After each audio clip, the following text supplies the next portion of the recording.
Hai, sahabat 10 Amazing. Ketemu lagi nih di program acara yang kalian tunggu-tunggu. Tentunya di 10 Amazing spesial Ramadan yang menyajikan informasi menarik untuk kalian. Bulan Ramadan adalah bulan yang paling ditunggu kedatangannya oleh umat Islam, di mana Ramadan itu identik dengan melaksanakan ibadah puasa selama 1 bulan penuh. Selain itu, bulan Ramadan juga sering disebut sebagai bulan suci yang penuh dengan keberkahan dan ampunan. Maka tak heran jika bulan Ramadan menjadi bulan yang paling dirindukan dibandingkan dengan bulan-bulan lainnya. Nah, kali ini kita akan membahas 10 kegiatan yang berkesan dan dirindukan di bulan Ramadan. Langsung saja simak informasinya, check it out!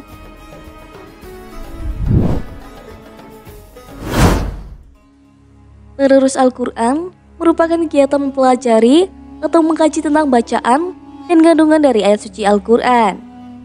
Amalan yang satu ini tidak hanya dilakukan pada bulan Ramadan saja, namun pada hari-hari biasa usai melaksanakan salat sekalipun. Kegiatan mendalami kandungan dari ayat suci Al-Quran ini tentu sangat bermanfaat. Bahkan orang yang menyimak bacaan Al-Quran akan mendapatkan pahala yang sama dengan yang membaca. Salah satu keutamaan membaca Al-Quran di bulan Ramadan akan mendapatkan pahala yang berlipat ganda.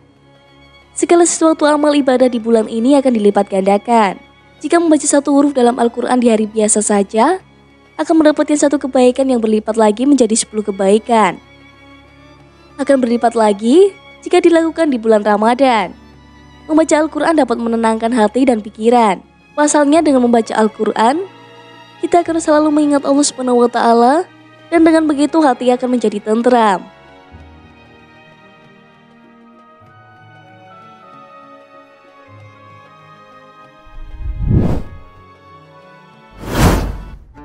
Selama bulan Ramadan, banyak orang dari berbagai lapisan masyarakat mengadakan kegiatan buka puasa bersama atau dikenal dengan istilah bukber. Buka puasa bersama termasuk merupakan kegiatan yang ditunggu-tunggu selama bulan Ramadan. Pasalnya, kegiatan ini sering dimanfaatkan untuk ajang silaturahmi dan mempererat hubungan bersama orang-orang terdekat.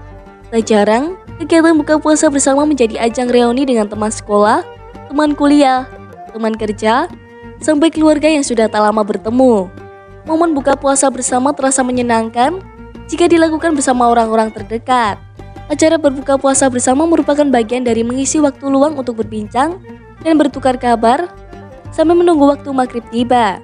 Bertukar pikiran dengan berbagai hal positif dengan mengurangi kebosanan, sehingga ibadah puasa bisa dijalankan dengan penuh kebahagiaan dan keberkahan. Mungkin tak banyak yang tahu, alasan buka puasa bersama dapat memperpanjang usia. Hal itu karena momen buka puasa dapat dijadikan untuk saling mendoakan, saling berbagi perasaan atau curhat, sehingga meredakan ketegangan psikis. Selain itu, jika seseorang telah disibukkan dengan pekerjaan, buka puasa bersama dapat meredakan stres atau menghilangkan beban pikiran. Berkumpul dan bercanda bersama dapat melupakan sebagian masalah hidup. Saat buka puasa bersama, semua orang bisa berinteraksi, bertukar pikiran, curhat dan lain sebagainya. Mungkin masalah yang sedang dirasakan dapat hilang, stres dapat teratasi. Perasaan bahagia itulah yang menghindarkan dari segala macam penyakit dan bisa memperpanjang usia.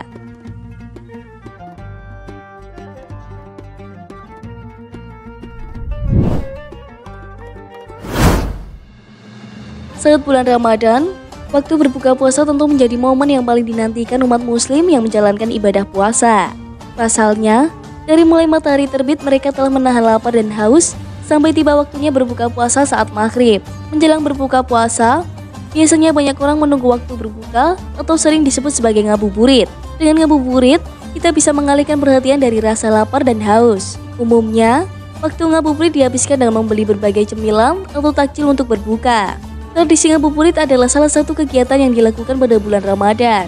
Ngabuburit sendiri diartikan sebagai kegiatan dalam menunggu waktu berbuka puasa atau menunggu waktu maghrib. Ngabuburit sudah sangat populer di kalangan umum, khususnya para anak muda. Arti dari kata ngabuburit berasal dari kalimat ngelantung, ngadangoan burit, yang berarti menunggu waktu sore hari. Sebab, ngabuburit memiliki kata dasar burit yang memiliki arti sore hari. Sedangkan secara lengkap, yaitu bersantai-santai sambil menunggu waktu sore. Yang dilakukan di sore hari, menjelang berbuka puasa sekitar pukul 4 sore, dengan berbagai kegiatan yang bernuansa khas Ramadan.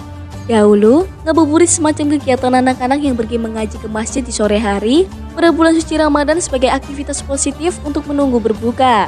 Namun, Sekarang ngabuburit diisi dengan jalan-jalan sore, pergi ke tempat ramai di sekitar lingkungan tempat tinggal, atau sekedar berbelanja aneka takjil untuk berbuka.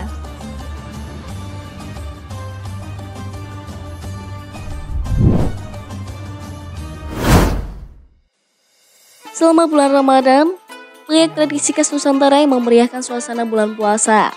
Salah satunya adalah tradisi membangunkan sahur di Indonesia. Tradisi membangunkan sahur di Indonesia bukanlah tradisi yang asing. Tradisi unik ini berkembang di daerah-daerah Indonesia dan menjadi identitas daerah tertentu.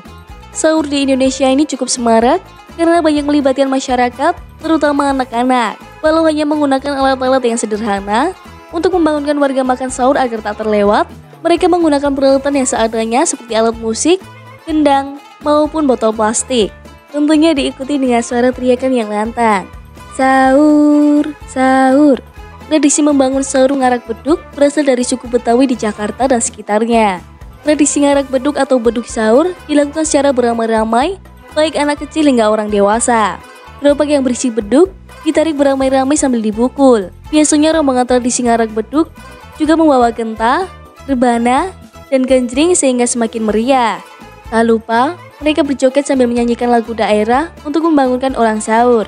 Tradisi ngarak beduk merupakan salah satu tradisi Betawi yang dipengaruhi oleh budaya Tiongkok. Sayangnya saat ini tradisi ngarak beduk mulai berkurang dan jarang dilakukan oleh masyarakat Betawi. Menurut hadis dari Rasulullah, membangun seorang untuk sahur di bulan Ramadan memiliki pahala yang besar. Hadis tersebut berbunyi, bangunlah kalian untuk makan sahur karena di dalamnya terdapat berkah. Hadis riwayat Bukhari dan Muslim. Dari hadis tersebut dapat dipahami bahwa membangunkan seseorang untuk sahur merupakan suatu amalan yang dianjurkan dalam Islam dan akan mendatangkan keberkahan. Selain itu, amalan ini juga dapat meningkatkan ukhuwah Islamiyah antar sesama muslim yang menjalankan ibadah puasa. Menurut ajaran agama Islam, membangunkan sahur di masjid termasuk dalam perbuatan yang sangat dianjurkan. Hal ini karena memberikan manfaat yang besar bagi orang banyak dan juga mendapatkan pahala yang berlimpah.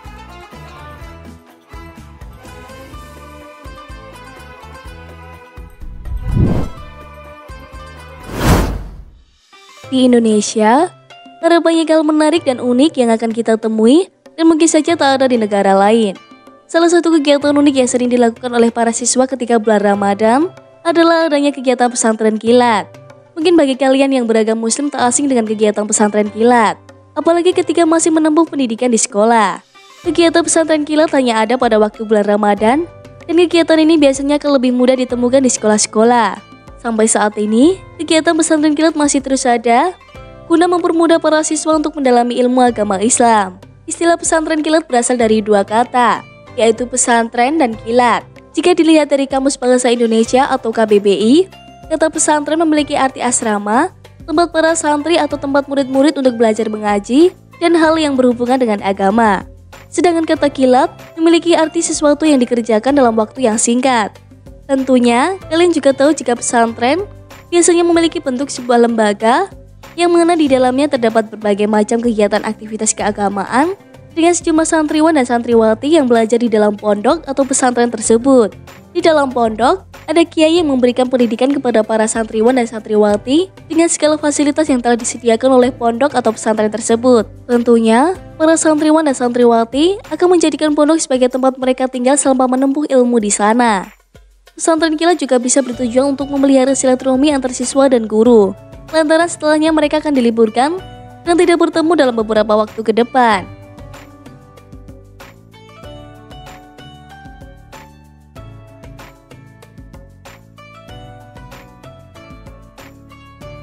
Jangan kemana-mana ya sahabat 10 Amazing, karena setelah ini kami akan menyampaikan kelanjutan informasi tentang 10 kegiatan yang berkesan dan dirindukan di bulan Ramadan. Jangan pindah channelnya, tetap di TV 10, inspirasi dan edukasi.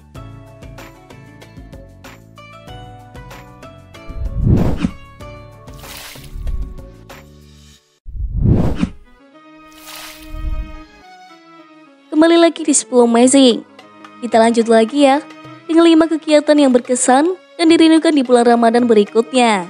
Langsung saja simak informasinya, check it out.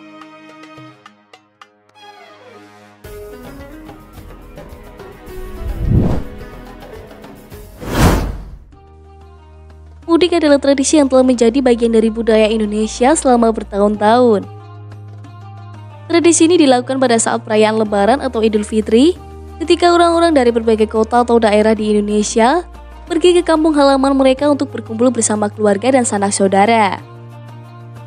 Mudik memiliki makna yang sangat penting bagi masyarakat Indonesia, karena tidak hanya menjadi momen untuk berkumpul dengan keluarga, tetapi juga menjadi sarana untuk menghargai dan menghormati orang tua, saudara, dan kerabat di kampung halaman.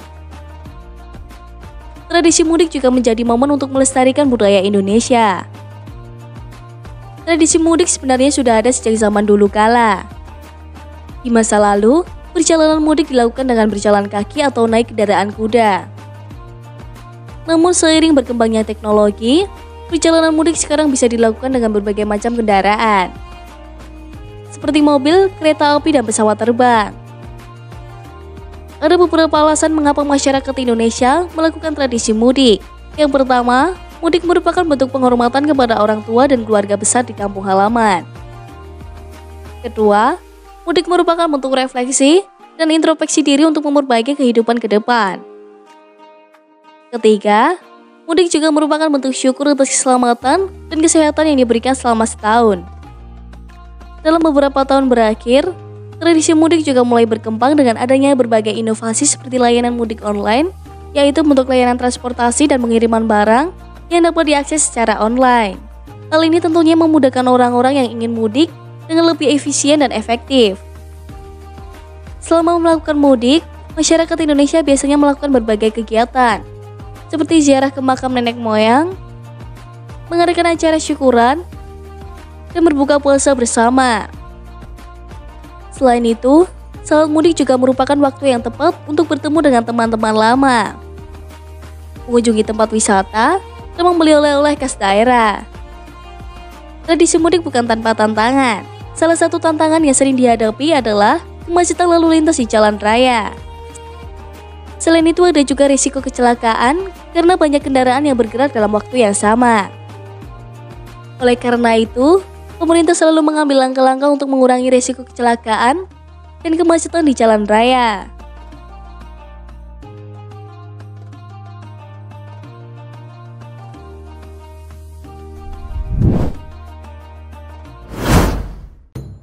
Safari Ramadan merupakan kegiatan positif yang dilakukan umat muslim dalam mendapatkan keberkahan selama bulan suci Ramadan. Melalui kegiatan Safari Ramadan ini, umat muslim dapat sering bersilaturahmi antar umat muslim dalam menjalankan ibadah bulan suci Ramadan. Kegiatan Safari Ramadan umumnya dilaksanakan oleh instansi pemerintah, perusahaan swasta, organisasi, dan mahasiswa. Tujuan Safari Ramadan utamanya adalah untuk menjadi silaturahmi dengan sesama umat muslim. Safari Ramadan artinya kegiatan di bulan Ramadan yang bertujuan untuk silaturahmi dengan sesama muslim. Seperti yang diketahui, Islam sangat menganjurkan umat muslim untuk bersilaturahmi. Sebab, ada banyak kegiatan yang menyertai silaturahmi, yaitu diberkahi umur panjang dan diberikan rezeki yang luas. Manfaat silaturahmi bahkan telah disabdakan oleh Rasulullah dalam hadis yang berbunyi, barang siapa ingin dilapangkan rezekinya dan ditambah umurnya, maka hendaklah menjalin silaturahim. Hadis riwayat Bukhari. Contoh Safari Ramadan seperti memberikan Al-Quran, menyantuni anak yatim, ceramah Ramadan, salat tarawih berjamaah, dan mengadakan pasar murah.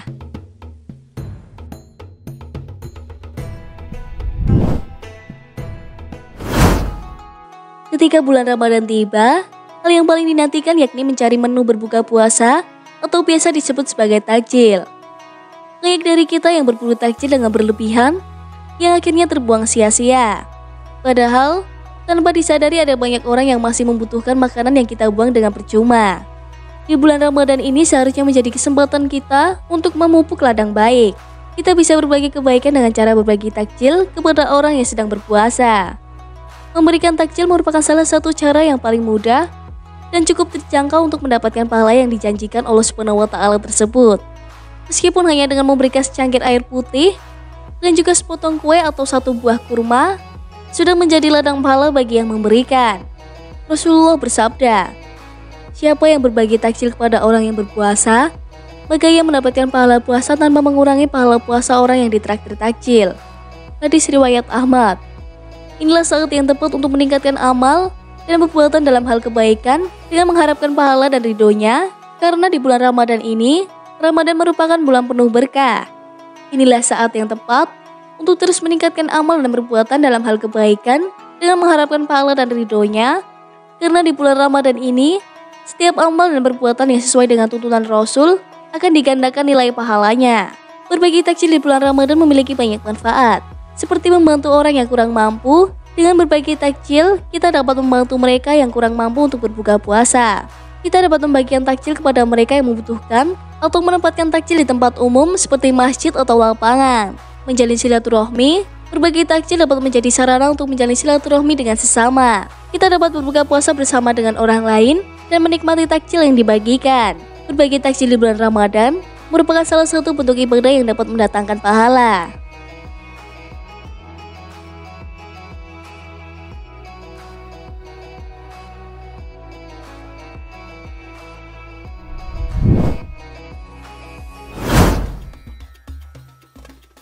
Iktikaf berasal dari bahasa Arab akafa yang berarti menetap, mengurung diri atau terhalang. Iktikaf merupakan berdiam diri beberapa waktu di dalam masjid sebagai suatu ibadah dengan syarat-syarat tertentu.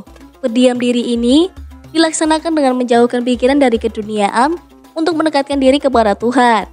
Adapun waktu utama seorang muslim melaksanakan iktikaf di masjid, yakni pada 10 hari terakhir Ramadan. Melaksanakan iktikaf diperlukan untuk menambah dan menyempurnakan puasa yang dilakukan. Ini juga berkaitan dengan malam Lailatul Qadar yang diyakini datang pada 10 hari terakhir Ramadan. Selain itu, durasi iktikaf berbeda-beda menurut para ulama. Ada yang berpendapat bahwa durasi yang tidak ditentukan batas lamanya, ada juga yang ditentukan minimal 1 malam 1 hari. Iktikaf dalam konteks Islam menjadi momen evaluasi diri. Dinamai demikian untuk melihat apa yang telah dilakukannya dan apa yang belum, serta apa yang dilakukan ke depannya yang terbaik. Evolusi konsep iktikaf dari sekedar rehat hingga evaluasi diri di masjid. Untuk mendapatkan Lailatul Qadar, perlu mendapatkan sentuhan baru, hingga kita tidak terjebak kepada rutinitas tinggal di masjid, lebih-lebih beramai-ramai, sehingga tidak memberikan nampak perubahan apapun sebelum dan sesudah melakukan iktikaf. Bukanlah iktikaf membutuhkan keheningan, sebagaimana kisah Nabi yang menunda iktikaf karena diikuti banyak istrinya. Bahkan di lain kesempatan, Nabi menegur orang yang membaca Al-Quran baik saat salat maupun di luar salat untuk dikeraskan di sisi beliau yang sedang iktikaf. Sebagaimana riwayat Abu Said, Rasulullah beriktikaf di masjid, lalu beliau mendengar mereka, para sahabat, mengeraskan bacaan Al-Quran mereka. Kemudian, beliau membuka tirai sambil bersabda, "Ketahuilah, sesungguhnya kalian tengah berdialog dengan Rob.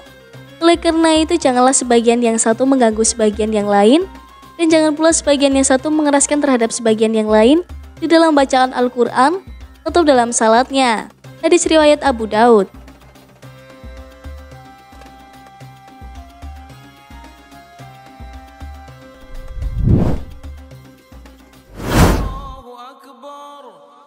Kumandang takbir menggema di berbagai penjuru tanah air. Takbiran juga menjadi tradisi yang menjadi identitas malam Lebaran. Kumandang takbir di masjid dan takbir keliling di jalan-jalan dengan tabuhan beduk akan meramaikan malam jelang 1 Syawal. Hal ini sesuai dengan hadis Rasulullah. Ibnu Abi Saibah meriwayatkan bahwa Nabi keluar rumah menuju lapangan, kemudian beliau bertakbir sehingga tiba di lapangan. Beliau tetap bertakbir sampai selesai salat. Setelah menyelesaikan salat, beliau menghentikan takbir. Hadis riwayat Ibnu Abi Saibah. Takbir adalah kalimat Allahu Akbar yang berarti Allah Maha Besar. Kalimat ini diucapkan berkali-kali dengan maksud untuk mengagumkan nama Allah Subhanahu wa Ta'ala. Sementara, takbiran merupakan kegiatan yang dilakukan pada malam 1 Syawal sebagai perayaan kemenangan setelah berpuasa sebulan penuh sambil mengucapkan kalimat takbir. Takbir keliling merupakan suatu acara yang dilakukan pada malam hari pada hari terakhir puasa dan merupakan bentuk perayaan umat muslim di mana mereka telah berhasil menjalankan ibadah puasa selama sebulan. Takbir keliling merupakan wujud kreativitas masyarakat setempat guna memeriahkan bulan Ramadan tanpa menghilangkan hakikat dari takbiran itu sendiri, yaitu mengagungkan nama Allah yang meyakini bahwa Allah itu Maha Besar. Pemilik seluruh alam semesta ini patut diagung-agungkan. Takbir keliling diramaikan oleh masyarakat sekitar dari mulai anak kecil hingga orang tua. Mereka berkeliling membawa obor sembari mengucapkan takbir. Masyarakat menyertakan alat musik, baik itu alat musik tradisional maupun alat musik modern, seperti gitar, bass, drum, piano, keyboard, beduk, kentongan, rebana, dan lain sebagainya. Bahkan juga menggunakan alat pengeras suara seperti kendaraan bermotor.